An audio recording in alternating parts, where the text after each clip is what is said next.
My boyfriend's double life exposed on a flight, how I discovered his 5-month affair with my colleague. I was 25, a flight attendant who had been with my boyfriend, Ethan, for a year. We'd been talking about settling down, and he'd even mentioned marriage to my family.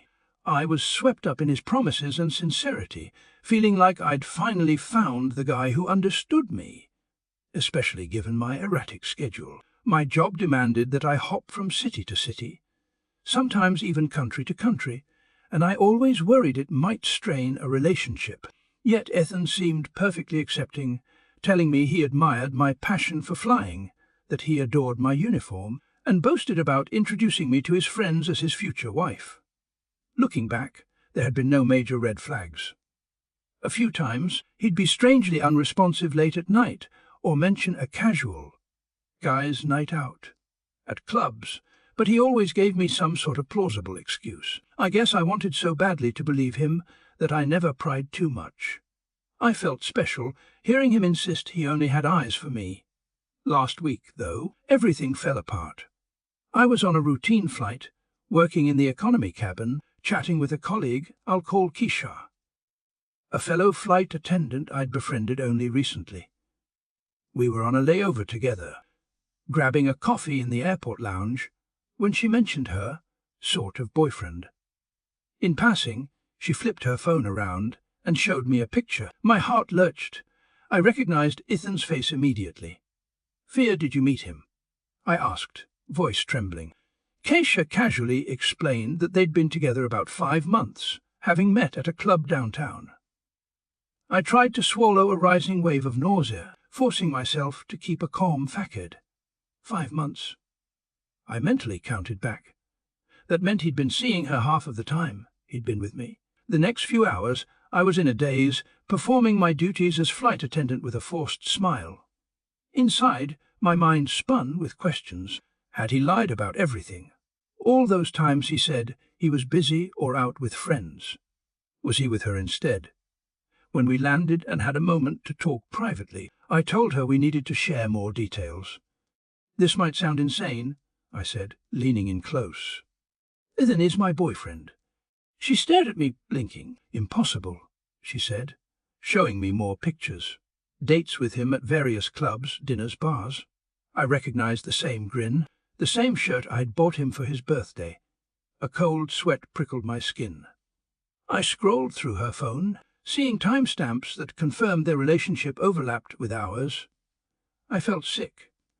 We decided we'd both send him an ultimatum or a confrontation text, letting him know we'd discovered everything. I attached a few pictures of me and him together, referencing the timeline. Told him I knew about the 5-month fling. She did the same from her phone. We fired them off simultaneously, half expecting him to attempt some grand apology. But Ethan never replied. No explanation, no defense, just radio silence. That stung. I realized he might have cut us both off now that he was caught. On the flight back home, my emotions seesawed between hurt and anger. I replayed so many moments. Him meeting my parents, smiling politely while my mom gushed about future grandchildren. Him telling me he loved me right before I left for an overnight shift. How could he carry on with another woman, telling her likely the same things about wanting something serious? When I finally landed and got back to my apartment, I felt hollow. My phone remained silent, no calls from Ethan. I tried calling him once, it went to voicemail. I left a short, measured message. I deserve an explanation at least. No response. That night, I cried on my bed, the stress of it all overwhelming. I thought about how I'd introduced him to my family, how he told them in a confident voice. He wanted to do things the right way, and eventually propose. It wasn't just my heartbreak. My family had been deceived as well. The worst part is the betrayal from within my own workplace. I was used to colleagues hooking up or forming quick flings. That's somewhat normal in the airline world, traveling frequently, but I never suspected I'd be in a crossfire of discovering my boyfriend was too, timing me with a coworker. I felt a swirl of humiliation. Did the rest of the flight crew know? Probably not, but the possibility haunted me. My phone lit up with a text from Keisha. "Are you okay?" "Guess he blocked me. No word." I replied with a short same, feeling an odd sense of camaraderie with her. She wasn't the enemy. She'd been lied to as well. That gave me an eerie sense of solidarity, though it didn't erase the pain. The next day, I confided in a close friend outside of the airline. I told her I felt worthless, used. She reminded me I wasn't to blame. "He's the one who cheated," she said firmly. "He's the liar, not you." But I still questioned everything. How had I missed the signs? I recall him once abruptly changing weekend plans to attend some work function, returning home late with a faint perfume on him. I teased him about it, and he brushed it off, calling me paranoid. I'd believed him then. I wanted to believe him. I took a few days off from flights, citing personal reasons. I holed up in my apartment, ignoring messages from colleagues, except the occasional check-in from Keisha. Ironically, I found her presence comforting. We'd both been cheated on by the same guy, who can understand that heartbreaker better than a fellow victim. Mom called me too. Noticing I sounded down, I confessed the story in bits, tears choking my voice. She was horrified. "He was at our house, telling us how wonderful you are." She spat angrily. "Oh, dare he do this to you?" At least I felt validated by my parents' support, though I felt guilt for dragging them into the emotional mess. A week passed. No word from Ethan. I felt pangs of longing which annoyed me. I missed the version of him I thought I knew, not the cheat he'd revealed himself to be. My friend told me it's normal to grieve a relationship, even if the partner was unfaithful. I tried to remind myself of his betrayal every time I felt that pang of missing him. Like a cold shower for my heartbreak, Keisha and I ended up meeting for coffee in a neutral spot, both curious to fill in the timeline. We discovered he'd told me he was working extra shifts whenever I was away on flights. Then he'd see her. It matched up.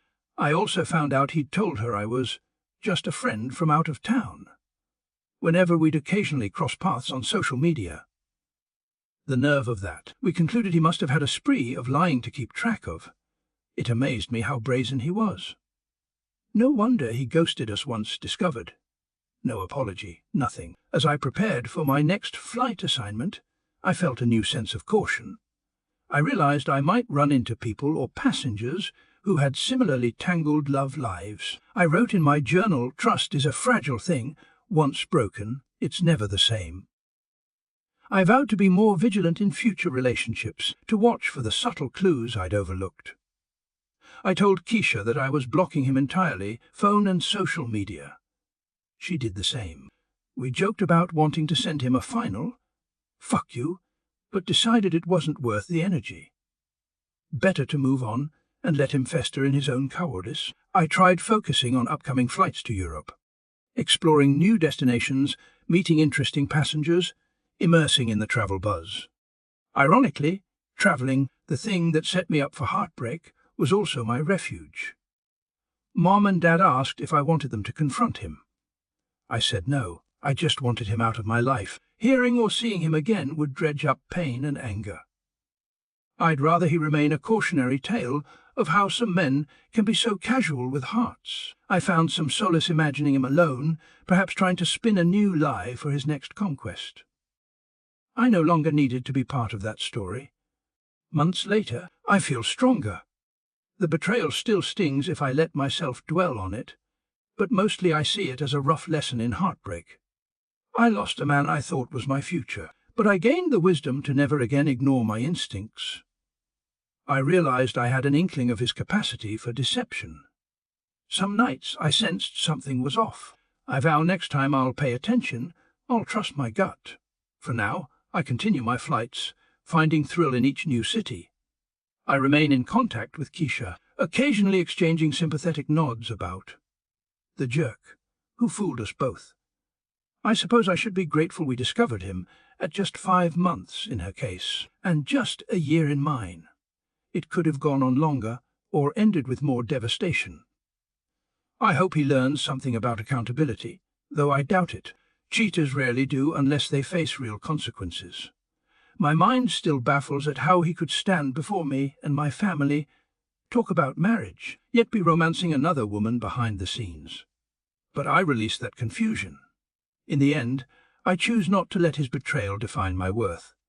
I'm 19, I have a career I love, and I have a life full of travels, friends, and experiences.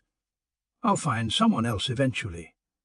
Someone who truly respects me, not just says the words while sneaking around on Facebook or messing with my colleague. That's the closure I grant myself. I uncovered the truth at just the right time, ironically while I was on a flight, the place I feel most empowered. I confronted him, he ghosted, and I parted ways with dignity. My story might not be a fairy tale, but it's a testament to resilience and the unwavering bond I share with my flight attendant family, who helped me see I deserved better.